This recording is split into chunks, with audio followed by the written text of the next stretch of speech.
എടി നീ എന്നെ കാണിക്കുന്നത് അപ്പൊ നീ ഒന്നും അറിഞ്ഞില്ലേ? എടി നമ്മുടെ കോതമംഗലത്തെ പഴയ പട്ടുസാരിയും കസവുകൊണ്ടൊക്കെ വിലക്കെടുക്കുന്ന ഷോപ്പ് വന്നിട്ടുണ്ട്. നീ ഇതൊന്നും അറിഞ്ഞില്ലേ? എന്നാ നമുക്കൊന്ന് പോയിട്ട് വന്നാലോ? ഇതാട്ടോ ഞാനാ പറഞ്ഞ ഷോപ്പ്.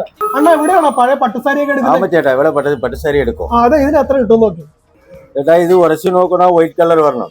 വൈറ്റ് കളർ വന്നാൽ നല്ല കസവാണ്. ഇത് കിട്ടും, കസവ് ഒറിജിനല്. ഇത് ചെമ്പ് കസവ് ചേട്ടാ, ഇത് കിട്ടില്ല. ഈ സാരി കസവ് ഒറിജിനല്, ഇത് കിട്ടും. ഈ മുണ്ടു കസവ് ഒറിജിനൽ ചേട്ടാ, ഈ മുണ്ടു കസവ് കിട്ടും. അപ്പൊ 3 എണ്ണം നമുക്ക് കിട്ടിയിട്ടുണ്ട്. ഇതിന് എത്ര കിട്ടും? ഈ 3 എണ്ണത്തിന് 32,000 ചേട്ടാ. ഈ 3 സാരിക്ക് 32,000 പൈസ ഉണ്ട് ചേട്ടാ. Okay, thank you. ഇപ്പൊ എങ്ങനെയുണ്ട്, ലാഭമായില്ലേ? അപ്പൊ നിങ്ങളുടെ വീട്ടിലും ഇതുപോലെ പഴയ പട്ടുസാരിയും കസവും മുണ്ടൊക്കെ ഉണ്ടെങ്കിൽ ധൈര്യമായിട്ട് ഇങ്ങോട്ട് കൊണ്ടുവരും കേട്ടോ. ഏപ്രിൽ 4 വരെ ഇവരിവിടെ ഉണ്ട്. അപ്പൊ ഇവരുടെ ലൊക്കേഷൻ വരുന്നത് പെരുമ്പാവൂർ ഗാന്ധി സ്ക്വയറിലും കോതമംഗലം സിഗ്നൽ ജംഗ്ഷനിലെ ശ്രീമുരുകൻ പട്ടു സെന്റർ.